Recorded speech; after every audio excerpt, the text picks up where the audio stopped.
Five things off the wall. That's us, man. 24/7. You should expect the unexpected. I mean, Make it known that this is all about being 100% authentic. We are live now. So, with that being said, let's jump right in. Yo, welcome to Five Things Off the Wall. This is another episode brought to you by D Wills. peace, beautiful people. It's your boy Dev. We back. All right, it's your girl C Mac. Walt is here. D, I thought you was gonna give us a Beyond Meat commercial right there, brother. Nah, no sir, no sir. Here we I'm go. on a straight and narrow, brother. Okay. So you mean to tell me D Will's Beyond Meat is now officially closed for business? Closed for business. Closed for No. business. Yes, sir. Yeah, I got a reputation. I got a reputation to uphold here. Yeah, you Just got now? got a reputation, not a reputation. You got a reputation. No, sir. No, sir. What up, though? What up, yo? What's going on? How's everybody doing? Good, man. Good. Good. Oh, man. I missed y'all, man. I know. Good to be back. Yeah, it is. We miss you too. And listen, if you have not liked, subscribed, or gone back and listened to or viewed our previous content, we would love if you would do that. So find us on all things Five Things Off the Wall. Word up. Yes, sir. All right, let's jump into it, man. What are we talking about tonight? Well, we talking about rap beef tonight, man. We I posed a question during our pre-production meeting asking, are rap beef still a thing? Should we still be paying attention to rap beefs, or are people too old to be having different beefs? Is it petty? So, I want to dive into that because there's been a lot of suspect activity going on the past few months. I'm gonna kind of blame. You mean Irv the Perv? Yeah, I want to blame Drink Champs. I don't want to blame Drink Champs. Oh. Shout out to Nori and DJ EFN for doing what they're doing. They're comfortable on Drink Champs. Irv the Perv, yo. Irv the Perv. But they have a propensity to have people go on there and just get real loose. Yeah, and I think pass that Henny around. I think Irv got real loose. And real quick, man, let's kind of talk about, I don't want to go too far into the history, but just thinking about when we say rap beefs, right? Mm-hmm. Growing up in our era, 80s, 90s, like we saw a rap beef that sounded personal, mm-hmm. but it really, once come to find out later on, it really wasn't personal. It was rap, right? We were just mm-hmm. going at each other on wax back then, mm-hmm. or on tape, right. on DVD or CD, right? Or maybe it was a thing where it wasn't so much that it wasn't personal, it just mm-hmm. was it wasn't as intense in real life. Like they didn't mm-hmm. like each other. So like I saw something like Biggie and Tupac. No, I was thinking more along the lines of like LL and Cool Mo D. So I saw something where LL was on some show. And he was it was way back when Self-Destruction came out. He wasn't on the record, but he said he wrote it for MC Light. He wrote MC Light's verse, right? Yeah. And he was saying he didn't want to be on it because he felt like he had been out for a while and he didn't want to come back out that way. That'd be the first time as people seen him. And a lot of people was in the comments on that post saying that the real reason he didn't do it was because if he would have done it, he would have had to squash his beef with Mo D, and he wasn't trying to do it. And some people were saying like, that makes sense. Right. Like they would have had it at the end of the joint where they had to dap up and that signaled the end of the beef. And L wasn't feeling that because he was crazy cocky back then. So it's like, I would argue that while that beef sounded really intense on wax, it was legit. Like, I just don't fool with you, for whatever reason. Now they might not have been Biggie, Tupac, people gotta die type beef. Right. It might not be 50 in the game or 50 in Murder Inc. or any of those, the what was it, State Prop and the Locks, the Locks was talking about how when they was in Detroit, they said that Trick and his boys, his goons in Detroit, they jumped them in the club, right outside the club. Yeah, they said they took an L that night. Yeah, they said they took an L that night. And I think for us, I think what it is now we're hearing those stories. Unless you were there, right? You didn't know. You just heard or thought they were going at each other. You know what I mean? Over their raps. But now thinking about the day, like y'all brought up Ashanti and Irv, right? Like all these podcasts and social media platforms, like we're hearing and seeing things in real time. And it seemed real messy. So let's talk about But is Ashanti and Irv really rap beef? Yes. Is it? Why? I mean, they're a part of rap. They are a part of rap. Murder Inc. Like them or hate them. Murder Inc. is a part of hip hop history, especially right. But Ashanti's not a rapper. She was Murder Inc. So as much as I want to believe everybody know the story about what happened with Irv and Ashanti, for our listeners that may not have heard, somebody want to break it down? Irv the Perv was smashing Ashanti according to his account, and Ashanti ain't want to be down with Murder Inc. once the feds came in, and she bounced. Irv felt some kind of weight. He still was. You're calling him Irv the Perv.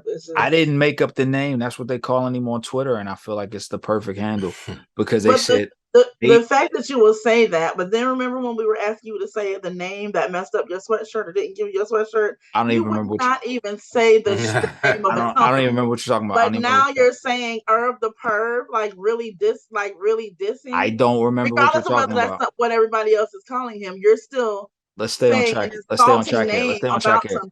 The name Irv the Perv came about because apparently on the BET documentary, the Murder Inc. documentary, they said he actually discusses how he was basically lusting after Ashanti, who is 10, 11 years younger than him. And he was married. He had kids, whether he was separated from his wife or not. I don't know the details of that. But they said basically he talked about basically sexually assaulting her as her boss. Okay. And he used, some would say, and this is where the Irv the Perv came out, he leveraged his position of authority over her to lust after her in the studio and approach, grope, and kiss her. And according to his account, it was a mutual, what took so long for us to get here type thing. But people were saying it didn't seem like that from the way he's telling the story. It sounds real creepo-ish. So that's why I'm holding on to Irv the Perv. I think it's funny. I think it's funny. I think it's funny. Regardless of your reason. It's funny. Okay. Dev, you got anything you want to add to that? Yeah, I would just say, all of this is going on, and Ashanti has been real quiet about the entire situation. There hasn't been any no reports of her coming out with anything on her end. That's the first thing. Second thing is, yeah, I've seen reports about him using his leverage and using his position to kind of take advantage. But you also haven't heard Ashanti say that she ever was, felt sexually assaulted any type of way or felt threatened or felt like she was forced into doing anything that she didn't want to do. So, I just want to put that out there as well. And the only thing that I would say, and I'll give Crystal the floor is, Irv is intentionally doing this obviously for more people to watch his documentary. You know what I'm saying? All of this is way intentional, but it's so messy and it's so controversial that, is it worth what it is that you're doing? Right? Because you look ill doing it. So that's my thing. I don't like it. It feels like nasty work to me. And I understand why he wants people to look at the documentary, because, the more people look at the documentary, the more, he's going to be successful off of it. But it's just nasty. Yeah. What is the relevance of Murder Inc.? And I'm asking that somewhat rhetorically. I'm talking about currently. I'm asking that somewhat rhetorically because they have not put out any music within recent time to make this young generation or even our old nostalgic generation want to go back and give them a spin, right? Yeah. However, if Irv stirs this pot with new information, like Fat Joe said, he was like, I was there and I didn't even see them interacting like this. Right. So if he drops this new nuclear bomb, right? He drops this new nuclear bomb. What are we doing? I know I wanted to go listen to some old Murder Inc. I think I did. I listened to a couple of old Ja albums just to kind of like laughing tee because not because I enjoyed that much of the music. And I even listened to some old X albums because it was like there was things. I mean, I enjoyed the music. Yeah, I know I did. I did. But it wasn't a thing where it was like it made me go start watching the documentary. Right. And that I enjoy because of the music. Like the music that is playing with him, you know, like reminiscing about meeting Jay-Z and you know, and all the people from the past. That is, you know, that's what's drawing me in. But so I went and listened to the old music. I went and listened to the old music because I didn't realize like DMX was dissing Ja Rule on his Flesh of My Flesh album, and Irv produced that daggone track, which is crazy weird to me. Like, how you gonna keep calling this man your brother and your other guy is dissing him on the same track? I didn't realize that. I didn't realize that Irv had been making music all the way back since Mike Geronimo, and on one of Mike Geronimo's first albums, on one of his first albums, Jay-Z, DMX, and Ja Rule with Mike G was all on that one track, and they sounded really old. It was funny, but it was just, you know, or young, but it was such a long time ago. It was like, so I went back and I listened to that music because of that.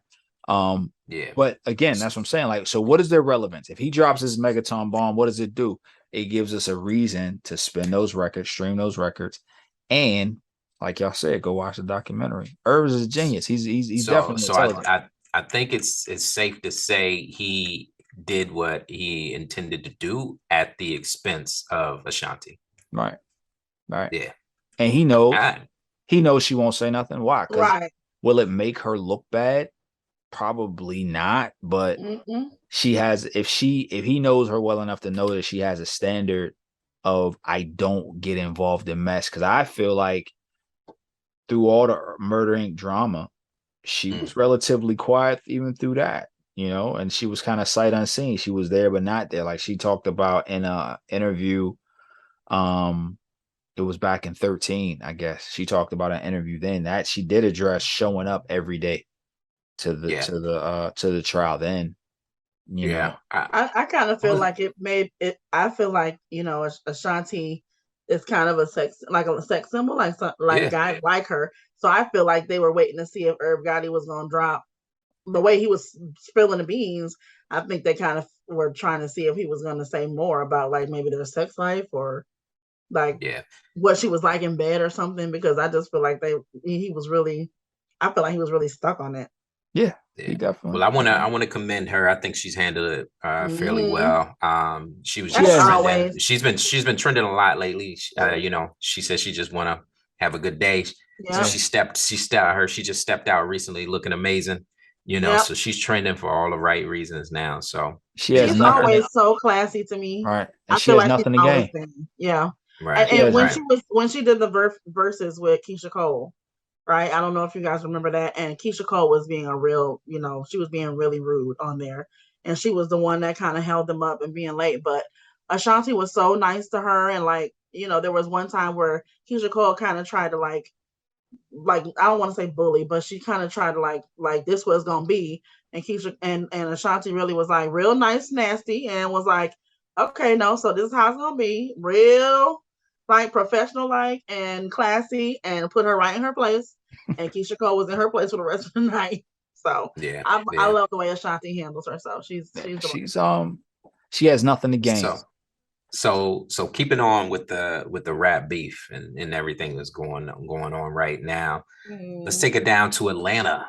Let's take it down to a group that we talked about before here on the show. Been really instrumental in kind of changing and steering the game. We've heard a lot of rappers come out after this group, kind of emulating their style. So let's talk about Migos. Let's talk about Offset and the whole group. Because you don't know nobody else's name. And Quavo, Offset, and, you know, Take off. Yeah. Take off. Yeah. Never thought I'd see the day. You know, man, it's tragic because it's just one of the. It's just I don't listen to new hip hop, man. It's just one of those things that you, like Crystal said, you know, it's one of those things that you don't really want to happen. Because the Migos, you know, hate it or love it, you know, they had a influential, you know, position in hip hop, especially Atlanta hip hop. You know, they really set a trend for, you know, their flow and their delivery and their ad libs. They was doing a lot of things, and you know, you got to give a shout out to Coach K and P for, you know, kind of shepherding and spearheading that, right? It's just sad to see the beef that happens and the disagreements between ownership and the talent. But it's something that's not new. You know, this is something that happens all the time, unfortunately. I got a quick question. Can somebody educate the old man? Get off my lawn. Who's Coach K? All right, so Coach K and P are the owners of Quality Control, which is the label that the Migos, Lil Baby, Little Yachty, you know. I've heard of Quality Control because of one of them babies and something. Lil Baby. So Coach K, if I can give you, he's always the one in videos, or he's always the one. He has a ball. He has the gray beard. So if you ever seen any of the Migo videos, anything like that, you know, that's, if you ever see a gentleman you see a guy who's, you know, dark skinned and he's bald head but got the gray beard, that's Coach K.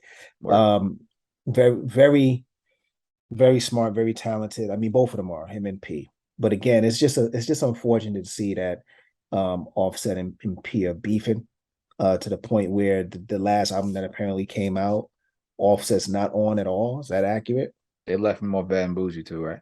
Yeah, they left him off the last album they did, and but what I just read recently was that Offset has been he's paid to get off the label. Like he's done that to go out and do his own thing. And so what's happening now, it's trending on Twitter, is the fact that he's saying he paid to get off the label. I think he might have said he spent like $2 million to do that. And P is wants credit for the solo project that Offset is putting out, or you know, so right now, but they're trying to say, you know, all of this hold up and everything. P's trying to say everything was Offset's fault. Yeah, see, stuff like that. I don't, you know, it's just unfortunate. It's a tragic thing that's happening. And I want to say that's why it's so dope, and you got to give them their flowers. You got to give the Locks their flowers because despite all the things that they was going through as far as the contracts and things like that, there never was a time when, you know, they was not the Locks, right? Each one of them had their own solo projects and they did their own things and they collabs, but you can see they still standing the test of time as a group. And I hope that the Migos is able to do that as well, because I kind of see them not as the Locks as far as comparing their style or anything like that, but the fact that it's, you know, three separate individuals who can do their own things, but as a collective, they really are a movement. And in the South, especially in here in Atlanta, the Migos are a movement. So I just hope, man, everything works out for the better as opposed to what it is right now. Yeah. All right. So now let's take it to another part of the country. Let's move up top. Let's go to New York. So damn, man, hold up. Before we go to that, let's talk about, let's just slide over, stay in the South and talk about Meg and her label and how they're beefing. Especially since, you know, we're talking about label beefs and things like that. Meg and Carl Crawford and now Prince Paul. There, or is it not Prince Paul, DJ Prince, right? Not DJ Prince, just Prince. You mean Jay Prince? Jay Prince. I'm sorry, my bad. I was on my old man. I was on my old man. Nah, said you mean Jay Prince. Nah, Jay Prince, Jay Prince, I don't think he has.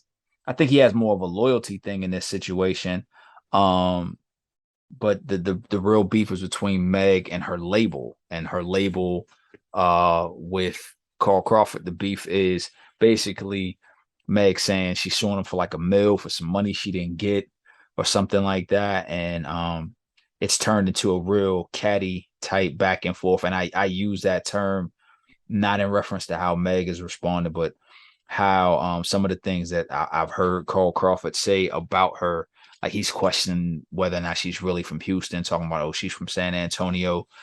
She's not really from Houston, but she only claimed Houston when she needs something. She didn't put nobody from Houston on. She had the opportunity to do that. The funniest thing I think he said was, ain't nobody got no pictures of Meg on the block or no pictures of her as a kid. Can't nobody remember ever playing with Meg as a kid. And my understanding is buddy's our age. He's like 40 something. Who Carl? Yeah. He's like 40 something. Yeah, he used to be a baseball player, a really good one. No, all right. So I didn't want to assume that. But yeah, I know that name. So that's even funnier now. So no, yeah, that's the Carl Crawford. Him? Yes, him. Wow. Yeah. So that's even funnier. So he was like, yo, you ain't got no pictures of nobody playing with Meg. Nobody. When she was a kid. Well, Meg is what, 20 something? Yeah, Meg is young. Yeah, Meg is young. She crazy young. I think she just graduated from college. Yeah. Meg's young. So let's talk about that. Like, I'm not gonna go as far as to call him, a weirdo like Irv Gotti was doing with Ashanti, but is that not a strange thing? Because Meg made a good point. She was like, I'm sorry, you 41 years old, 42 years old. I would hope that 41, 42-year-old men don't have access to my pictures as a kid, or hanging out with nobody who would have pictures of me playing as a kid. That's kind of creepy. And I gotta agree with her. That's a little weird. Yeah, if you look like you're chopping at the bits. I just want to be really careful of always siding with Meg, right? Because Devin, I don't even why. And I don't think we should side. I don't think we should side with her. Hold on. Why, Devin? Say no, you piece. Spit it out. You tell me why. Why is it? Why would you say that, Devin? Because are you talking about the whole Tory Lanez thing that we still have not confirmed who was who? What was what? It's in the courts. I got my tool out. It's in the courts. We'll let the courts. Right. we're gonna let the courts decide that one. What I'm saying though is there is 2 sides to every story. 3. Right. There's 3 sides to every story. But we hear Meg's side a lot about this whole contract dispute and now the depositions that Crawford and Jay Prince have to do, right? Because she's suing him. She's suing Carl Crawford. Yeah, they responding back. But the thing is, Carl Crawford did sign her.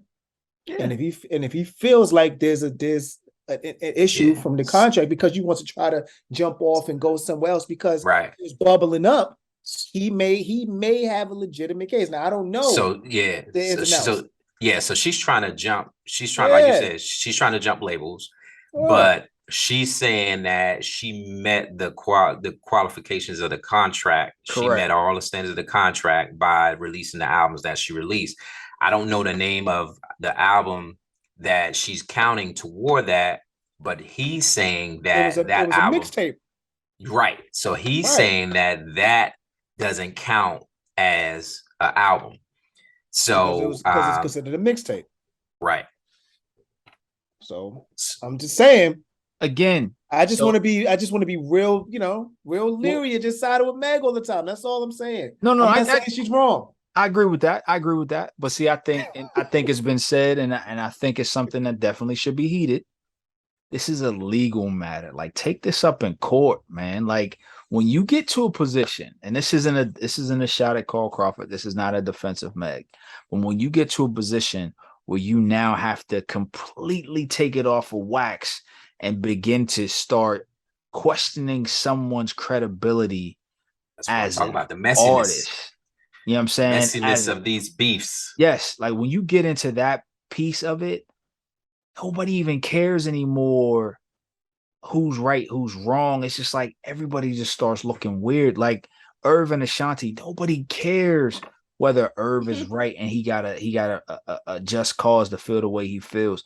Nobody cares whether Carl Crawford's right or Meg is right. It's just like y'all done got so catty and so messy. Now it's entertainment, and that's everybody's here just to watch the train wreck. So I think personally, just from what I heard from Carl Crawford, I feel like he could have stood to handle it in a professional manner and address it legally by either not saying nothing and just speaking through lawyers, or only just talking about things in terms of what is that question.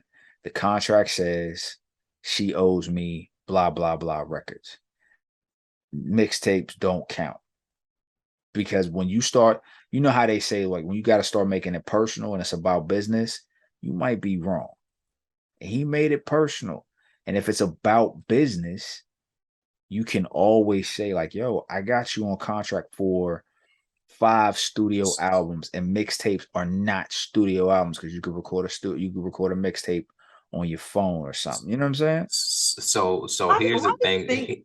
Why do you think stuff gets like this? And I mean, like, contract, like, why can't we trust each other or trust business people? Like, why does it have to be like this? Like, we know, everyone says, Puffy, was really shady when it came to business and stuff. But why does it have to be like that? Why are we like, who's really missing it? Is the person that's actually writing the contract, or is it the person that's is it the percent or the interpretation of the person that is going into this contract? Like, why does it get like this? I don't understand. Why does it always come down to stuff like this? Jay Prince said that a lot of the things that Meg was asking for or speaking about were not standard for the industry. And I think that's what it boils down to. Everybody wants to operate in standards. This is what's typical for the industry. So when you start asking for things outside of what is standard, this happens. Yeah. So, see, I go ahead, Dan. Well, real quick to Crystal's question, I think that the reason why is because the music industry as a whole is just a very shady business. And when it comes to contracts, the truth is now it's not as prevalent, but people don't read contracts. And what happens is that if you're going, and the thing is, if I can try to get over on somebody because they're not reading their contract, then that's what I'm doing. I'm gonna take advantage of them because that's just how it was, unfortunately. It is. And how it is still. Didn't that just happen when I don't know the full details, but it seemed like something like that was happening with the guy, with Mace and that guy. Oh, Fabio Foreign. Yeah. Yeah. Fabio, something like that just happened with him. So Fabio Foreign was talking about. So Fabio Foreign was trying to say that Mace only gave him a certain amount of money. But Mace. But he said that he didn't read the contract, right? He said he right, was but he also said he didn't read the contract and was just ready to just get some money. But Mace went on $1 million worth of game. Shout out to Wallow and Gilly the Kid, and kind of gave his part, and it made sense how he broke everything down. I'm not really going to go into detail because we don't have time, but he does try to defend what Fabio said, and he had other people kind of corroborate the story. So yes, to your point, Crystal. The other thing is, though, when you go back to this whole thing with Carl Crawford, Meg Thee Stallion, and Jay Prince has been in the game for a long time and seen a lot of things and did a lot of things. It just doesn't strike me as meaningful for Jay Prince to say something if for him to say anything, and not defend his name, right? Because you don't really see Jay Prince, especially nowadays, get into stuff. He don't get into that. That's not what he does.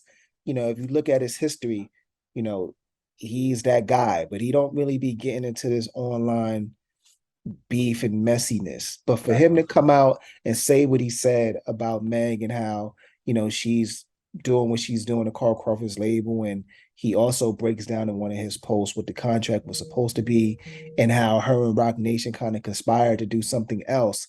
It just strikes me as odd for him to do that if there's no validity to it. So yeah. But what you said, Dev, is I think it speaks to what I was trying to say is that Jay Prince been around long enough to know what is standard, what is customary, what is atypical for various calibers of artists. I hate to say it this way, but he knows how to jerk people within the rules of the industry. And I say jerk people not because it's like he's a creepo, but the industry is designed for the people who are behind the scenes to be the real winners in all of this. The artists perform the art, and then the producers, the record execs, the label owners, the CEOs. That's why we had that's what made Master P so special, because he stepped away from just being on the mic and started handling and taking care of everything behind the scenes. And he was able to leverage he took away all of the power that the labels typically had, and he reframed it and he restructured it. And the game started to change because now you got an artist who's getting executive money and artist money and telling everybody, you ain't got to do it that way. You could do it this way. You know what I'm saying? So it's like, Jay Prince knows how to play this game. So like Dev said, he ain't gonna say it if it ain't. I don't want to say if it ain't true because I don't know. But and the thing is, I think I heard somewhere that reputation integrity precedes him. From all I've ever heard, it does. From all I've ever heard, like he's one of the ones that, like, if it's something like, didn't he squash the Drake beef with somebody? Didn't he step in the middle? I know he squashed the Meek Mill. Meek Mill, was it Meek? I think it was Meek and Drake. Drake. Yeah, I think it was Meek and Drake. So he's the one who, like, he makes that phone call. It's like the big homie. Big homie say, "Shut up, everybody, shut up." You know what I mean? And it's not, you don't shut up just because he's old. You shut up because he's respected. And this the last thing I'm gonna say about that is I heard that she actually had a pretty good deal with in her contract, that she was getting 60-40. She was getting 40 out of a 60-40 deal, and that's rare. And they said that's uncommon. Let me read what Jay Prince said about that. This is his words from his Instagram post. He said, from 1501's earliest agreement, 1501 is the label that Carl Crawford owns. From 1501's earliest agreement with Megan, long before Megan Thee Stallion was a household name, 1501 generously agreed to give Megan 40% of its profits, which is substantially more than the customary record royalty that a new artist receives from a record label. He then goes into breaking down a few other things. One thing that I also will say is, in this post, he says, in fact, we have seen several contracts. We have seen several Rock Nation contracts. Rock Nation is Megan Thee Stallion's current management. In fact, we have seen several Rock Nation contracts, and Rock Nation pays its new artists a customary royalty that is significantly less than the 40% of profits that 1501 agreed to pay Megan. So, to your point, yeah, I mean, that's something that's usually not done in the industry. But like Walt said, as we wrap up and continue to move forward, there is, Jay Prince and Carl Crawford's side, there is Megan's side, and then there's what's right?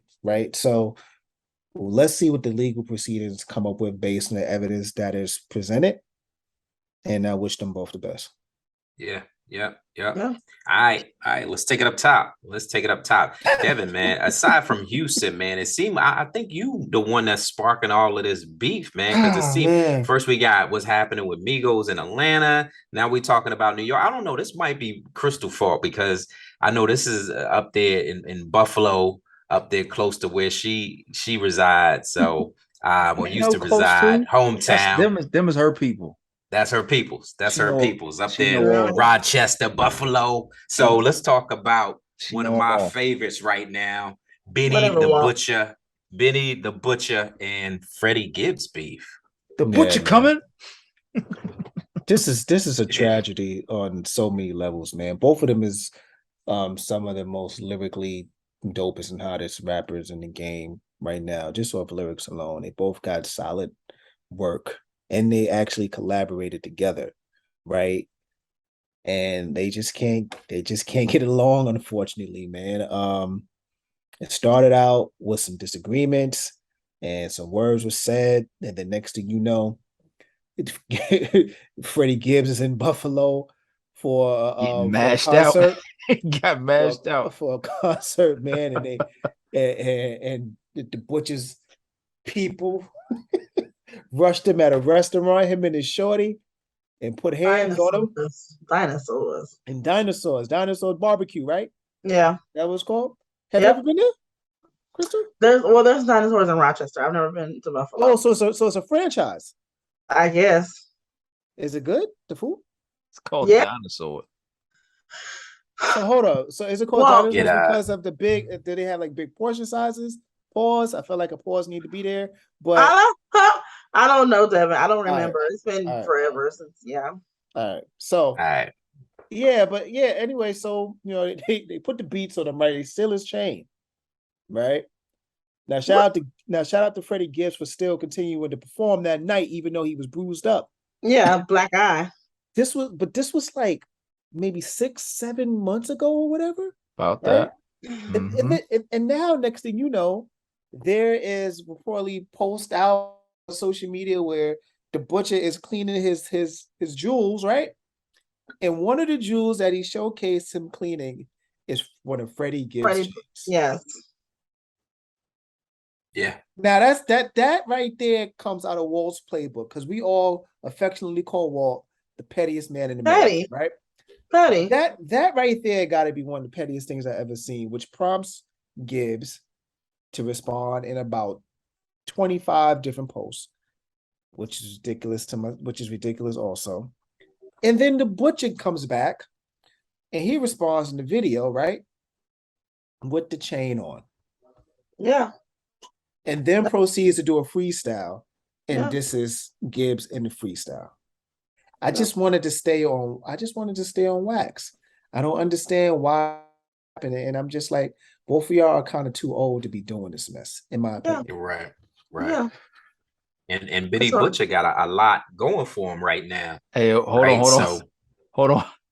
Benny said, "Hey, yo, MC Dinosaur Barbecue." Mm-hmm. That's what you've been calling him. That's what got your head punched in the first time. Talking about you ain't have nothing to do with. Yep. Then he proceeds to say, Benny the Butcher says while wearing one of Freddie Gibbs' micro ESGN pendants. Real ish. No. I got one better for you. He even says in that same video, Walt, that the chain that he got on, it was his girl's chain. Yeah. But my thing is, Ninjas dragged you by your chain, dragged you by your ish, and then just took this off your chick neck. But why are you wearing the chick chain? I think Patty. Right, that's what I was gonna say. Can I speak as a beloved member of the Petty Union of America? Member, you're the president. You're the president. I'm not the pettiest man in America. You actually are. I try my best. You are the pettiest man in America. If I'm living that life, right? I'm about that action. I'm about that smoke. I'm want all of it, right? No one talked about the fact that Gibbs' female, his lady, got accosted. Nobody talks about that. They always talk about, oh, they took his chain. I'm being petty, and I'm gonna say, like, yo, the dopest thing that got taken wasn't even yours. It was your lady's. And we took this off your lady too. So how about that? And I'm gonna hold on to this just to let you know you couldn't even protect your own lady out here in these streets. So not only am I calling you a sucker because you got mashed out in this on video and everybody's seen it, but we robbed a chick in front of you. And here, I got it. That's just a level. That is a level of petty. See, Dev, and I know you wanted to stay on wax. I do. That's not, to me, if I'm Freddie Gibbs. I mean, it's not on wax. Already put hands on this to go. Right. It's already. Want this to go? It's already. Yeah, we gotta. It gotta be on site, and I don't mean on site like, yo, if I see you at the BET Awards. I mean on site like I might have to go drive wherever you at or show up somewhere where I know you're gonna be 20, 30 deep because clearly you roll with goons. We gotta, it's gonna have to be a whole situation, man. Yeah, I'm just hoping. Gotta be here. I'm just hoping egos don't take it to that level. You know what I mean? Oh, egos is already. And what did Dev say? They too old. They too old for that, right? So they're from our era.